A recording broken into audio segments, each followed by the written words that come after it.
Comment utiliser la fonction BDSum sur Excel? Avant de commencer, si tu veux télécharger un e-book complet avec des exercices pratiques sur les fonctions d'Excel, je t'invite à aller directement dans la description, tu auras toutes les informations. Tu peux télécharger gratuitement une version qui contient 25 fonctions ou bien tu peux acheter la version complète qui te permet de bénéficier chaque année de la version mise à jour de l'e-book pour te tenir toujours informé des dernières fonctions qui sont sorties sur Excel. Place maintenant à l'explication de la fonction. La fonction BDSum, elle te permet d'additionner des nombres qui répondent à un ou plusieurs critères. Autrement dit, c'est une alternative à la fonction somme.si.ans, mais elle s'articule pas de la même façon. Donc pour te montrer un premier exemple ici, je veux calculer le total du chiffre d'affaires généré par tous les restaurants McDo. Donc la fonction BDSum, elle va nous permettre de sélectionner un critère qu'on a mis en dehors du tableau.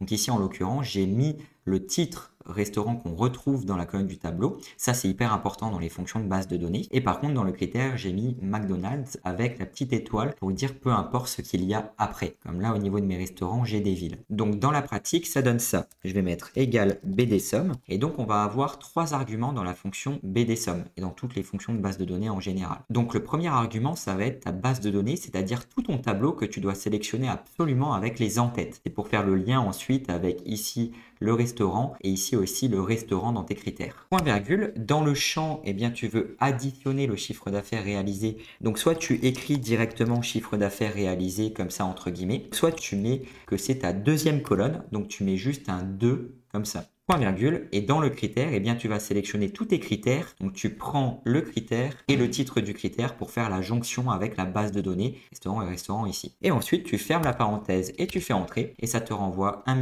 500 000 € de chiffre d'affaires réalisé. Et quand on regarde, on a Paris, Metz et Lille. Quand on les sélectionne, ça nous renvoie bien une somme d'1 500 000 €. Par contre, si tu avais modifié ton titre ici et tu avais mis par exemple resto, eh bien, ça t'aurait renvoyé 0 parce que Excel ne fait pas la jonction entre le titre de ton critère et le titre de la colonne de ton tableau. Je vais maintenant te montrer un deuxième exemple, mais c'est vraiment dans la continuité de ce que je t'ai déjà montré. Donc ici, tu as maintenant deux critères. Le premier pour le restaurant McDo et le deuxième pour le CA réalisé. C'est exactement la même chose. Tu sélectionnes ici toute ta base de données avec les en-têtes, point virgule. Et ensuite, dans le champ, tu choisis d'additionner ton CA réalisé. Donc soit tu le mets entre guillemets, soit tu mets 2 parce que c'est la deuxième colonne de ton tableau, point virgule. Et tous tes critères, eh bien, tu vas sélectionner tout ça avec ton restaurant, le critère McDo et le titre CA réalisé avec le critère inférieur à 500 000. Et si tu fermes la parenthèse et que tu fais entrer, ça te renvoie 500 000 €.